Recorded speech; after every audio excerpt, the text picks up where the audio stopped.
Hi, my name is Rose Poden. I use she, her pronouns. I'm the Water Justice Coordinator at Verde. Part of my role at the Water Justice Leadership Institute is to help develop curriculum around water and water justice and help encourage and facilitate the growth of leaders in water justice and to uplift voices from frontline communities so that their voices can be heard. Oftentimes, frontline communities don't have the support or the resources that they need in order to effectively communicate and address the issues that they are facing in their communities. Institute also strives to create a space where community members from frontline communities in particular can come together and build relationships and connect and find community and support and the tools that they need to help identify clearly what the issues are that they're facing in their communities. What I mean by that is community members or community defining for themselves what those issues are from their perspectives and then identifying solutions from them. So community-driven solutions. My name is Hawley. I use she, her pronouns. I am the advocacy manager at Verde. And my role in the Water Justice Leadership Institute was to build the curriculum and then host and facilitate all 10 sessions. Water Justice Leadership Institute is a fusion of water education and leadership development to support and create water leaders across the state of Oregon. Verde is a part of the Oregon Water Futures Collaborative, which is composed of organizations across the state who have a shared mission of ensuring that everybody has cold, clean, safe, and affordable water to drink across the state. All of us partner organizations really work together to pull resources to create this curriculum. We also leaned on universities across the state and reached out to organizations and agencies across the country to really figure out and develop a Oregon-specific water institute. In 2020 and 2021, the state was coming out with a 100-year vision for water. And in those efforts for community engagement, a lot of folks were left behind. And so the original mission of this work was to just interview and talk with communities who have never been a part of these big decisions and get their input on how they vision Oregon's water over the next 100 years. And out of that came these fruitful conversations and built relationships and a lot of questions, which brought forth the Water Justice Leadership Institute. The vision for this institute started in 2019 with this dream of, oh wow, we've talked to all of these community members and they have all these questions. It would be great if somebody could answer them. And then over the years, through a labor of love and building relationships and connecting with folks we had never connected with before, we were able to foster and create this space where we could share water information, but also learn together. I'll say I learned way more than I created in the curriculum. I learned so much from each participant and was really able to create a curriculum that we had never thought of because every single person cared so much and brought their whole self to the space. So many beautiful things came out of this Water Justice Leadership Institute, like the relationships and friendships that came between all the community-based organizations and partners, as well as the participants. We brought 15 people together across the state in this virtual Zoom room, and we have friendships, and we email, and we chat, and we text. And we're gonna be friends for life at this point, just sending each other inspirational things, as well as information about water and questions. Another awesome thing that came out of the Institute was one of the participants was able to now launch their own nonprofit around water issues in their community. And each participant came out with a project that they had thought of and created on their own based off what we learned together. And now we're at the point where we're trying to figure out how to make these projects happen and where we can pull each other's resources and support to make sure that we all have a vision in Oregon's water future. The Water Justice Leadership Institute defines water justice because it creates opportunities for everyday people to become educated about their water. It gives them a space to be a part of water policy decisions. It's really important in today's world because most people don't have information about their water quality and don't know that a lot of these big decisions are being made right now, that they can be a part of it. I am Verde Santos. I go by she, her pronouns. I have been part of the Oregon Water Futures Collaborative in different capacities since the beginning. I was part of supporting the Institute for Water Justice Leadership Institute from the beginning, thinking about getting funding, supporting Cheyenne and Coalition of Communities of Color, and the other partners of Oregon Water Futures in how to think about the Institute and its implementation. The way that the Water Justice Leadership Institute came together is, I think, an incredible lesson for environmental justice work. One is a space for community education, popular education that emerged out of a request, right, from communities themselves. So that's, I feel like, a very important piece. It emerged from the questions that people were asking us and say that they wanted answers for, as we were doing community engagement with them about their water needs, realities, and expertise. So for me, for environmental justice movement work, it's good to remember the power of creating things based on that community input and requests, right, and demands.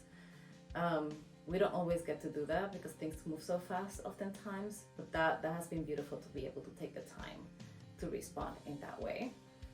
I think also in terms of water, it's interesting. We have such a deep set of issues around water in the state, but somehow when it comes to environmental justice organizing, water hasn't been at the core, or we haven't been kind of organized across communities throughout the state to think about water, especially with fires in the past few years. Smoke has been a big issue, heat waves, farm workers, who've been impacted by those fires or have lost their lives because of smoke pollution in the fields.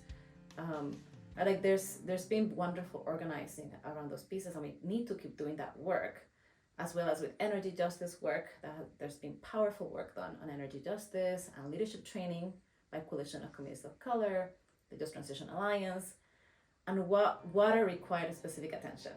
And so I feel like the Institute got to kind of finally put water on the table in relationship to all those other issues that are also relevant for the state, and to bring people from multiple communities to talk about their own specific water needs. And they could be different, they could be the same, but we get to hear each other and collaborate and support each other in solidarity with each other. And that's, for me, an important lesson also for environmental justice work. So when we began to do community engagement for Oregon Water Futures, just as the pandemic was beginning a few years back, we interviewed that first year more than 100 people from all over the state, rural communities, communities of color, immigrant communities.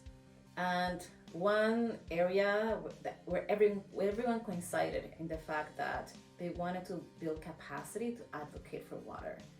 All those communities wanted to advocate for water and water justice, but most of them didn't know how, with whom, who do you talk to, what are the issues, if I have an issue, who's the person responsible for it, and how do you organize to do that work collectively. And so one of the major questions we had for people as we interviewed them, one-on-one and in focus groups, was, how would you like to be involved? Do you want to know more? Do you want to do anything for water? Everyone said yes, unequivocally, and everyone said, and it'd be great to have the resources, the tools, to be able to do it well. And so that was part of the inception of the Institute. Yes, I think some of the initial goals had to do with the Institute being an educational space, a place where people could feel like they're educated about the things that matter to them relevant to water. I know, for example, that a few alumni and also fellows from U of Oregon's law school helped to build some curriculum, for example, on water law and policy, which is very complicated, complex, and hard, even for lawyers to understand and work with. And one thing that people really wanted was to know, how do we manage land policy around water? what is relevant for people in Oregon. And so the Institute would be an important place for that kind of educational work to happen, as well as to educate around what are the most important issues impacting communities of color and rural communities and immigrant communities about water in the state. So that was one piece, the educational piece. The second piece was relationship building, community building, coalition building. So people getting to know each other across different communities who usually may not work with each other to think about water together. And that has been one of the most powerful pieces of both the Institute and the Oregon Water Futures project, the Water Justice Network, how leaders from across multiple communities in the state, where we get to think together about water. And that's a really precious space to be able to share in a coalitional community building way. So the Institute had that kind of impact to bring people together in those ways. And lastly, advocacy, right? Supporting people in the advocacy work, in imagining advocacy work, in having power in decision-making processes relevant to water in the state. And so right now, for example, we got $500,000 invested in the last legislative session for grants to community partners who wanna do water justice work. Right? That was been one of the most beautiful accomplishments in the past year. And we're hoping that Institute members who participate in the selection, for example, of grantees, community members and community partners who'll be leading water justice projects with that funding. So that is one of the most, I think that's part of the advocacy piece, and in placing people in decision-making positions to be able to enact their commitment to water justice. And I will be doing that work in collaboration with U Oregon, where the funding will be housed through the Environment Initiative. Hello, I'm Linny Brown. I use she, her pronouns. I am the Healthy Environments Partner at Willamette Partnership and also one of the new co-directors for the Northwest Environmental Justice Center. I am part of the Oregon Water Futures Coordination Team. I get to work alongside Verde, Coalition of Communities of Color, University of Oregon, and many other partners to promote a water justice vision for the state of Oregon. At Willamette Partnership, we are really good at convening collaborative groups, and we have a lot of experience working with state agencies and working with water policy. And so when this idea first came together, we saw our role as helping to connect some of the dots with like what water policy was that we might want to work with, who some state agency partners were, and really kind of take a backseat logistical role and let the CBOs lead their vision for water justice. And over time, that relationship has grown. On a personal level, I love water. Water is something I've been really drawn to ever since I was very little. I'm a water baby, and especially during COVID, I found water to be an incredibly healing place for me personally. And so I care a lot about water and want to protect water and make sure that we all have access to clean, affordable, sufficient water, not just for us and our human communities, but for animals and for the environment as well. So on a personal note, I'm like really excited to be part of this project. And so all of us probably have something to say about water. And water is also intertwined with other areas, like how is water and rent connected? How are you thinking about food and food sovereignty, or maybe you're interested in gardening and you want to harvest rainwater. All of these, maybe you want to go swimming in the river in the summertime, right? Like all of these things are part of our everyday experience.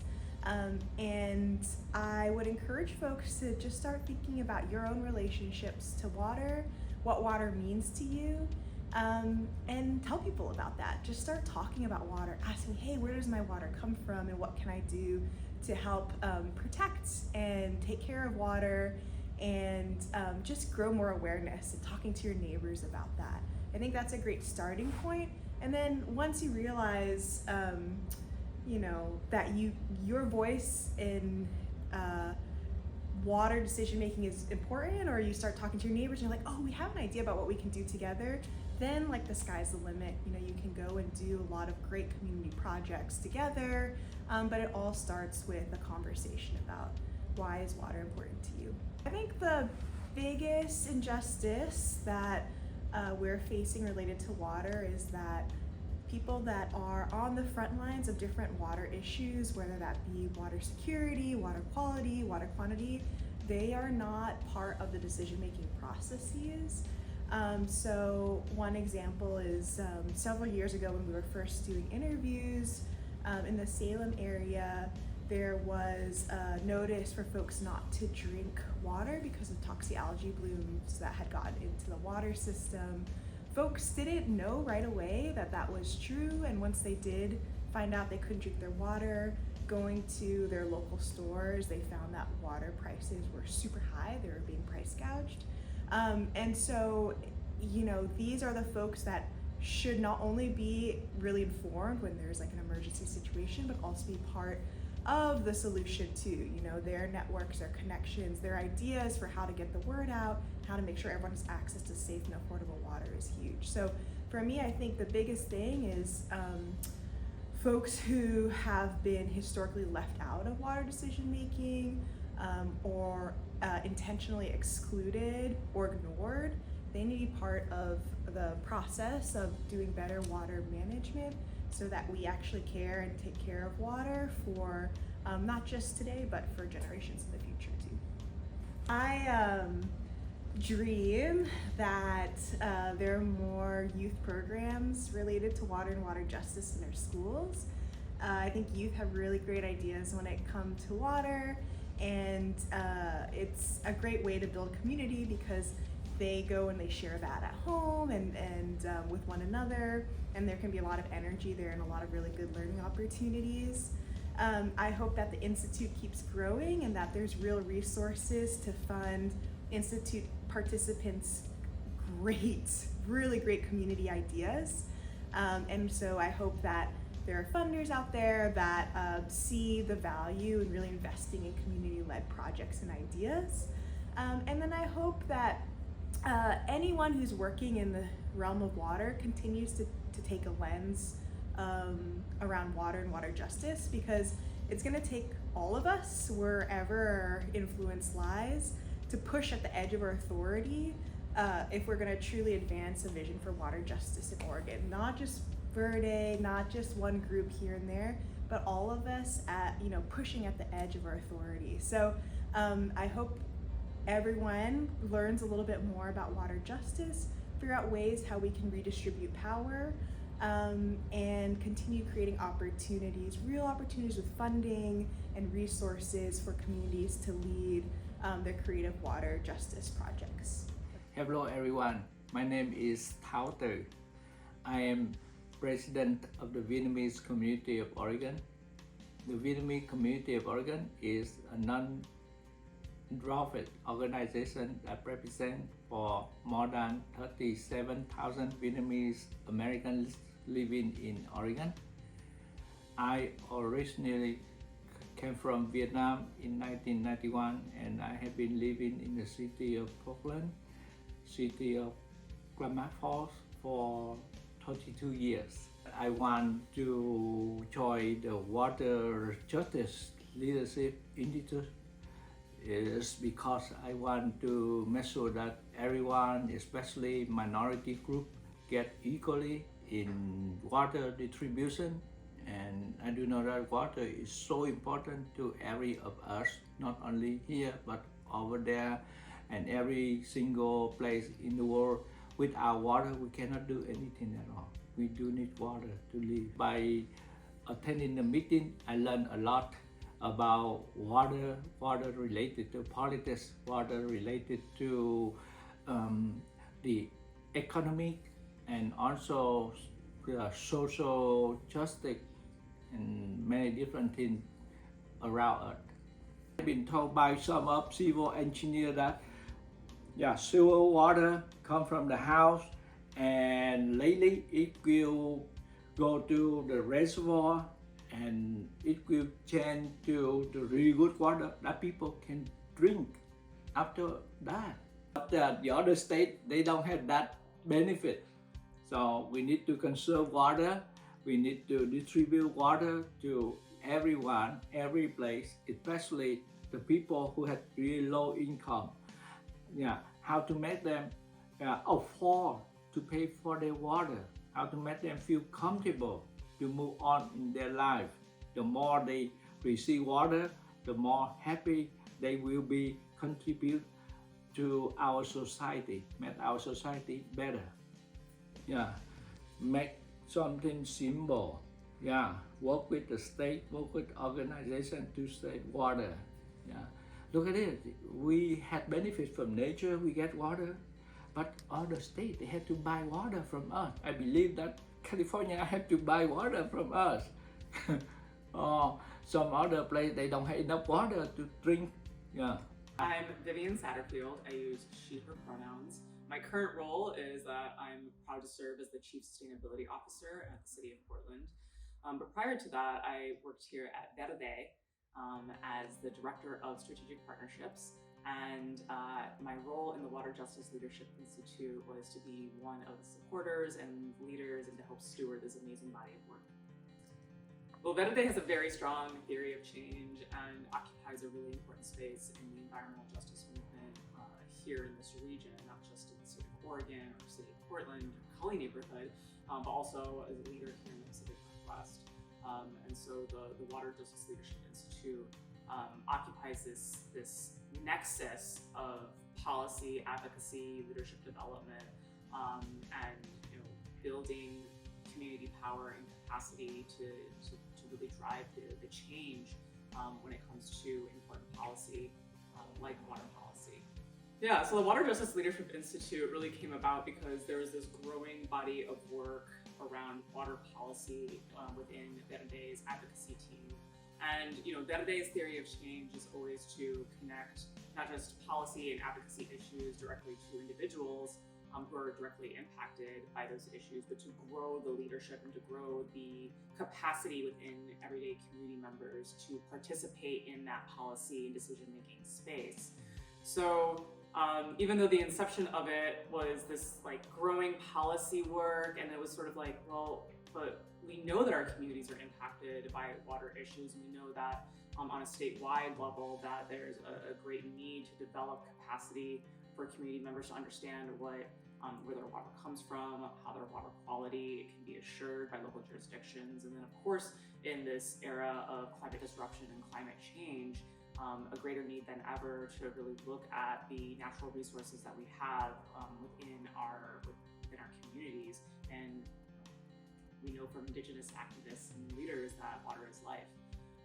And so that really all those threads we wove together to understand that we needed to build that leadership and capacity within our own communities and other like communities across the state. And from there came together a wonderful team that knew how to do that leadership development, knew how to do the curriculum building, knew how to build leaders for policymaking, and thus was born the Water Justice Leadership Institute.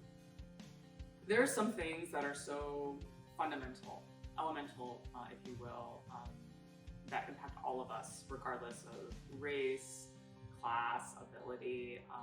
We all need clean, healthy air to breathe. We all need the nourishing, refreshing, water in order to sustain life. And so I think that the impact and the legacy of the Water Justice Leadership Institute is to be able to connect these components that are elemental to human life, but also connecting it with the need that we have as humans to connect with one another in a meaningful way and struggle through how we live together in a divided, messy social structure. The Water Justice Leadership Institute and programs like it, lift up and carry that through line between like home, life, work to something that's meaningful and is in the civic engagement realm for us to participate in with other humans. That's pretty powerful. Hi, I'm Candace Avalos. My pronouns are she, her, and I'm the Executive Director of Verde. The Water Justice Leadership Institute is critical to Verde's mission because it really defines our theory of change.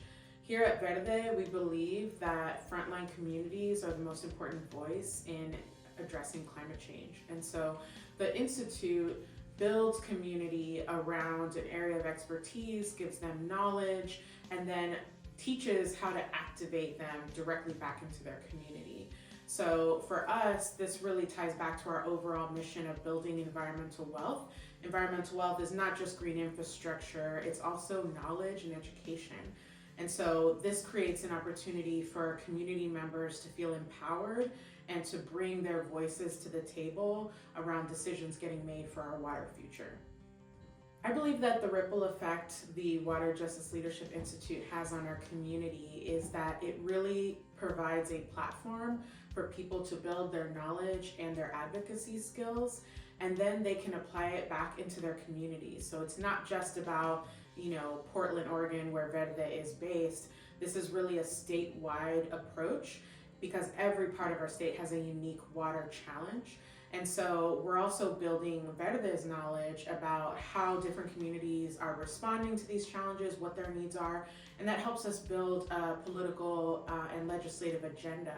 So that ripple effect continues to impact how we shape our work and also how the community understands the larger issue and therefore can build on each other's knowledge to have a stronger coalition when fighting on water issues. The Water Justice Leadership Institute is important to the broader water justice movement because we need to understand what the different issues are in the unique communities.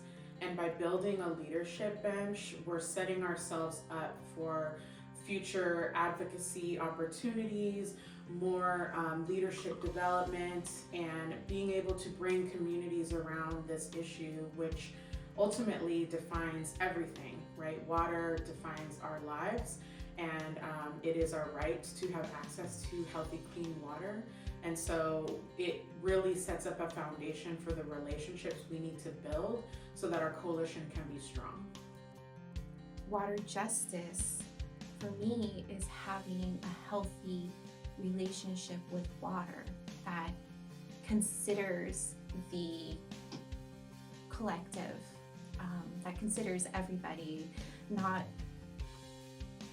just from their individual perspective. Because water, again, when I think about water, water is alive, water is my best friend, and I know my best friend would want to have healthy, therapeutic, nourishing relationships with, with trees, with plants, with animals, with the land, with humans, with fire, with the sun, and that to me would be water justice.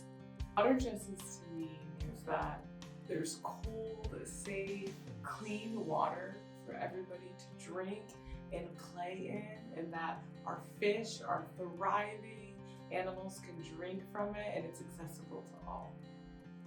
For me, water justice means that I can literally, if I want to go and honor water in the way that my ancestors have done for generations since time immemorial, I can have easy access to that water. I think of any time I want to go and honor, give an offering, sing to a body of water, it can be really hard. Actually, there's a lot of privatized access to water, right? So for me, that's a water injustice. Water justice is communities having access to their traditional foods that rely on water, whether it is alder trees that here protect the water, and that means that they also protect the source of water for acorn, right, to grow and to be healthy, and oak trees, to have hazel, to be able to weave baskets. And I'm looking out here because we have a hazel grove out here, right? And so I think about what does it mean to then have access to, for plants and animals and fish life, all to also have rights access to water. And that it's not just about human beings. Somehow, if we don't have these relationships with all those living beings. Water justice is that we have access to drinking water, that's clean, that's healthy, wherever we find ourselves. and that we also have access to care for that water in a good way, wherever we find ourselves. And I think that water justice is something that is very undervalued, mostly in the kind of mainstream conversation about water justice, because it's so policy driven, is that we should all be able to uplift our cultural values and practices with water. Like, why can't we talk about how my people have historically purified water in pottery clay containers and kept the water there fresh, and it airs itself, it's healthier, it's better for you. That is a cultural value and practice, right? Why can't that be also as significant as a policy intervention to state?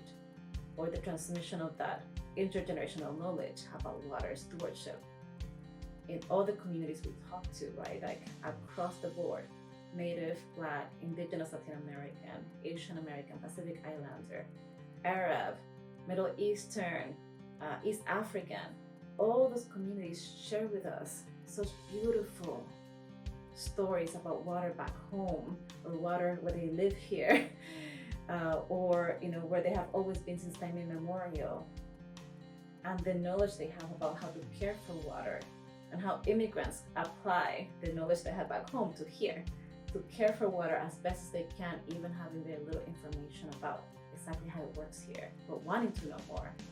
What does it mean to support that transmission of knowledge for people who arrive here now as immigrants, but also for everyone who wants to pass that down to their children? That for me would be water justice, that we can honor all those ways of honoring, loving, and caring for water that are culturally specific, but still all want the same thing, for water to be healthy and for us to be connected in a holistic way with her and with all the living beings that rely on her. Yeah, for water justice, I hope that everyone will learn how important the water is, treat the water, treat some resource in their life, conserve the water, and use the water with the really good purpose. Yeah, we cannot run the water without purpose. Like let the water run on the backyard without stopping it. Yeah, just enough water to make the backyard green. Yeah. If you try to wash the car, wash modestly, or bring the car to the shop so they can work it correctly, properly, and they can take care of the residue. Yeah. To me, water justice requires looking at the past and thinking about the future. So looking at the past, I think we really need to get a good understanding of how we've gotten to where we are today. Injustices are real because of policies of the last several hundred years. I mean, racialized policies that have created serious harm to so many communities, and we are still experiencing that harm today. And I don't think we can move forward without reckoning with that past. That being said, I also really believe in having a hopeful vision for the future. It's going to take a lot of work, don't get me wrong, but I think that it's going to take thinking about what does it look like multiple generations down the line for all of us to have enough water, safe water, no matter who you are, where you come from, and where you live, water that's affordable, and also super importantly that we're able to interact with water in culturally and traditional ways. And finally, I mean, the civic participation piece of this is so huge. Communities most impacted by issues must be at the table, helping to create laws, and not just consulted, not just providing their ideas, but really being there at the table to create laws, because that's how we're going to get the most creative ideas that are bold enough to respond to our significant challenges Why does water justice mean to me? It means that every time I leave Portland and drink water from another place, I wish it was water from Portland because I think we have some of the best tasting water. I know that it has some of the highest water quality than the other communities. And I know that because of the strong assurances that we have at every single level of government to protect that right, protect that precious resource. For anyone who is within the city of Portland. You don't need to be a resident to enjoy those benefits. You can be a visitor. You don't even have to be housed in order to enjoy those benefits. It's free flowing, and you can guarantee its quality. That's pretty special, and there's communities all across this country, as we know from the continued struggle in Flint, Michigan, as you know, we know from so many communities that aren't guaranteed clean, accessible, affordable water. And how much their government has failed them, the local governments have failed them in this fundamental right. So water justice to me means never losing sight of the struggle and always having gratitude for what we have, but never being satisfied that that's just enough. Always asking how can we deliver this quality, this assurance, this necessary element and make sure that's accessible for all communities. What water justice means to me is that water is life and it is the foundation of everything that we do. And so if we don't have justice in a critical aspect of our life, we don't have any justice.